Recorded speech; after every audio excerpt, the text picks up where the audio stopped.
রিক্সা চালকের কাছে আমি ওইসব ঘটনা শুনলাম ভালো করে, তো আমার না প্রচণ্ড ভয় লাগছিল। তো তারপরে আমি আর পিকু দুজনে মিলে খাবার খাওয়ার জন্য একটা হোটেলে যাই, কিন্তু ওরা আমাদেরকে খাবারে অফার করেছিল, কিন্তু আমার ওই সন্দেহ বা কিছু একটা ভয়ানক জিনিস আছে এসব ভাবার জন্য না আমি ওখানে খাইনি, কিচ্ছু খাইনি। তো খাবার হোটেলে গিয়ে পিকু তরকা রুটি খেলো, আর আমি কিছু খাইনি, আমি কোনো কিছুই খাইনি, এমনকি জলটা পর্যন্ত খাইনি ভালো করে। তো তারপরে যখন আসছি আমরা হোটেলের দিকে রওনা দিচ্ছি, তারপরে কাছেই খেয়েছি, হেঁটে হেঁটে আসছি আমরা হোটেলের সাইডে। তো হোটেলটার ডেসক্রিপশন আমি একটু দিয়ে দিচ্ছি ছোটোখাটো করে। হোটেলের সামনেটা খুবই সুন্দর, রিসেপশনটাও খুব সুন্দর, ভেতরে ঢুকতে তখন মনে হচ্ছে নতুন কাজ হয়েছে বা কাজটা হয়ে গিয়েছে, পুরোপুরিভাবে কমপ্লিট হয় না। পরপর লম্বা লম্বা কিছু রুম, সামনের সাইডে কিছু রুম, ঠিক আছে।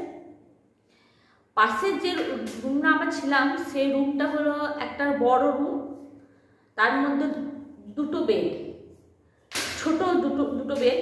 তো বেড দুটো খুব বড় বলবো না যে দুজনে কমফোর্টেবল ভাবে শোয়া যাবে সেটাও নয়, কিন্তু শোয়া যাবে, এক একটা বেডে দুজনে মিলে শোয়া যাবে। তো ঠিক আছে। আর বেডের সাইডে একটা জানালাতে ছোট্ট একটা পর্দা, যে পর্দাটা এই দিকে টানলে এই দিকে বেরিয়ে যাচ্ছে, আর এই দিকে টানলে এই সাইড থেকে দেখা যাচ্ছে।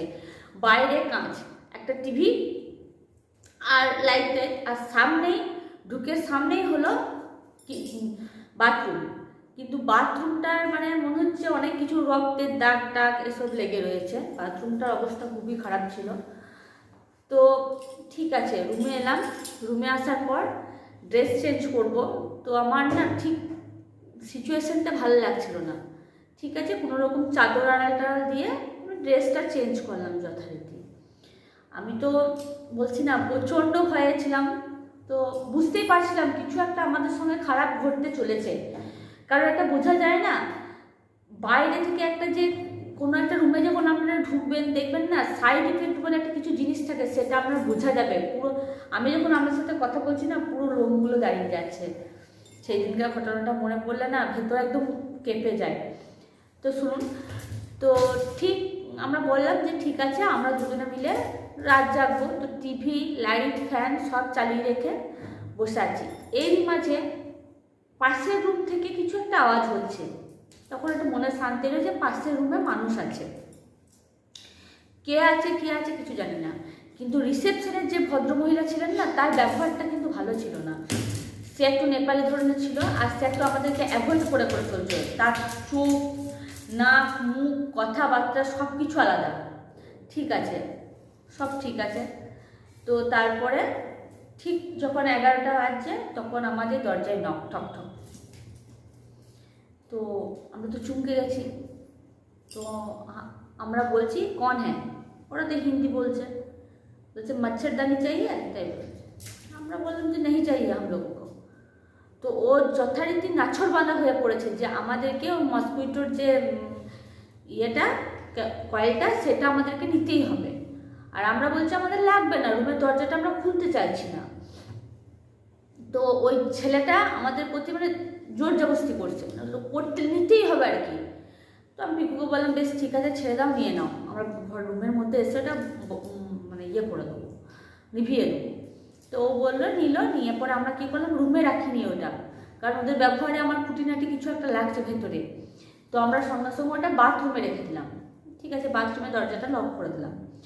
লক করে দেওয়ার পর 11টা, 11:30, 11:45, ঠিক 12টা বাজে, দেখছি আমাদের রুমে লাইট অফ। লাইট যখন অফ হলো তখন আমাদের জীবন আর আমাদের কাছে নেই, তখন আমরা ঠাকুরকে শুধু ডাকছি আমাদেরকে এ যাত্রায় বাঁচিয়ে দাও প্লিজ। তো আমরা যখন আসছিলাম তখন যে রিক্সাওয়ালা ছিল সেই রিক্সাওয়ালার ফোন নাম্বারটা আমরা নিয়ে রেখেছিলাম। তো যখনই কারেন্ট গেল না তখন সঙ্গে সঙ্গে আমি যখন বাথরুমে গিয়ে দেখছি পুরো বিধান মার্কেটটাতে পুরো লাইন রয়েছে, শুধুমাত্র আমাদের রুমটাতে লাইন নেই। আর বাইরে একটা কিছু একটা আওয়াজ হচ্ছে, পায়ের আওয়াজ, একটা মানুষ যাচ্ছে আসছে বোঝা যাচ্ছে, কেউ ফলো করছে সেটাও বোঝা যাচ্ছে, মনে হচ্ছে কাছের সাইড দিকে আমাদেরকে কেউ দেখছে সেটাও বোঝা যাচ্ছে। তখন আমরা কি করব কিছু খুঁজে পাচ্ছি না। যে রিক্সাওয়ালা ছিল তার ফোন নাম্বারটা নিয়েছিলাম, তাকে ফোন করছি। সে তখন আমাদেরকে বলছে এত রাতে ওই হোটেলে যাওয়া আমাদের পক্ষে পসিবল নয়, কারণ ওই হোটেলটা যথেষ্ট বাজে হোটেল, আপনারা যদি জীবনে ফিরে আসেন তো ঠিক আছে, আপনারা জীবনে বাঁচলে যাবেন ভালো আছেন। তখন আমরা কি করব, মানে কিছু আমাদের মধ্যে আর করার নেই। সেই সময় আমরা কোনো রকম লাগেজে আমাদের যে কটা জিনিস বের করা ছিল সেগুলো জাস্ট প্যাক করে নিলাম, কিছুই আমরা আনপ্যাক করিনি, শুধু চার্জার যেগুলো ছিল সেগুলো একটু করে নিলাম। প্যাক করে নেওয়ার পর পিকুটা আমাদের ফোন থেকে বের করে গুগল থেকে বের করলাম রিসেপশনের নাম্বার। রিসেপশনে কন্টিনিউয়াসলি ফোন করছি, কেউ রিসিভ করছে না। আমি যে হোটেলে ছিলাম সেই হোটেলের রিসেপশনে এতবার ফোন করছি, কেউ রিসিভ করছে না। ঠিক আছে, তারপর আমরা কি করলাম, গুগল থেকে সার্চ করে লোকাল থানায় ফোন করলাম। লোকাল থানা থেকে আমাকে কি অ্যাডভাইস দিল যে এত তাড়াতাড়ি আমাদের রিয়াকশন নেওয়া পসিবল নয়, আপনারা 100 ডায়াল করুন। তো আপনারা বিশ্বাস করবেন না, হয়তো 100 প্রথমবার ডায়াল করেছি, ডায়াল করার পর ফোন কেটে গেল। আমাদের তখন তো মানে জীবন নেই আর কি, আমাদের তখন শুধু ঠাকুরই আমাদের ভরসা।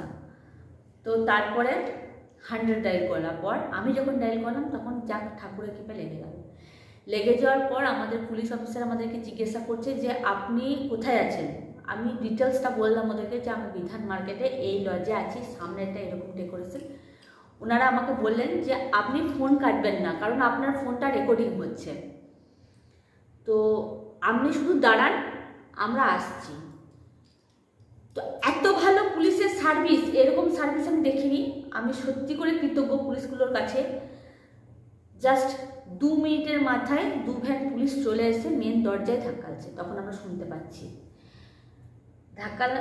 দরজা লক করছে, কেউ খুলছে না। পুরো 1/2 ঘন্টার উপর টাইম ধরে ওনারা দরজা করা নাড়াচ্ছে, জোরে জোরে দরজাটা নাড়াচ্ছে যে খোলো দরজাটা, কেউ খুলছে না। আমাদেরকে বলছে বেরিয়ে আসুন। আমরা বেরোবো কী করে, পাশে যদি কেউ থাকে, আমাদের উপর যদি অ্যাটাক করে, আমরা তো কোনো কিছু জানি না। তখন আমরা কি করলাম, জানালা যেটা ছিল সেটা খুলে তার মধ্যে ফোনটা ফ্ল্যাশ চালিয়ে রেকর্ডিং চালু করে দেখলাম যে সাইডে কেউ নেই।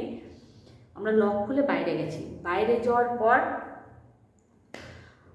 আমাদেরকে পুলিশ অফিসার বলে যে আপনার যে আছে হোটেলে যারা আছে তাদের প্রত্যেকটি রুমে নক করুন, যে কেউ যদি আছে তাদেরকে বেরিয়ে আসতে একটু হেল্প করতে বলুন। আপনারা হয়তো বিশ্বাস করবেন না, আমরা দুজনে প্রত্যেকটি রুমে গিয়ে আমরা নক করেছি। প্রত্যেকটি রুমে গিয়ে কোনো মানুষ আমাদের জন্য দরজা খুলেনি, কারণ ওখানে 2 নম্বরই ব্যবসা হয়, যেখানে মেয়ে পাচার, খুন, অনেক কিছু হয়ে আছে ওই হোটেলে, ব্যাড রেকর্ড অনেক কিছু আছে হোটেলে।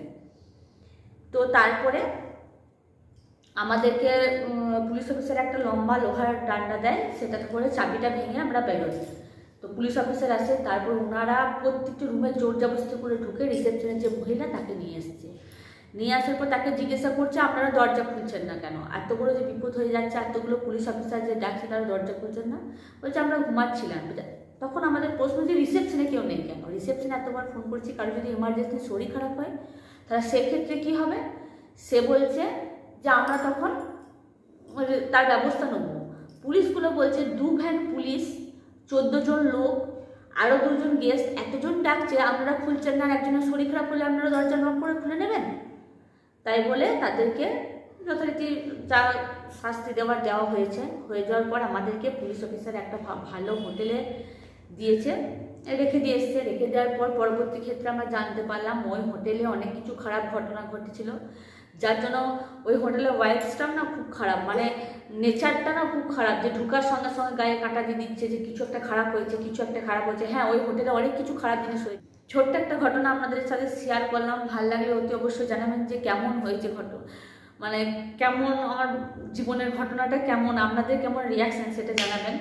তো সেই সময়ে সত্যি কথা আপনাদেরকে শুধু একটা অ্যাডভাইস দেবো আমি, যে যখন আপনারা বাইরে যাবেন না, কারো ভরসায় আপনারা হোটেলে থাকবেন না।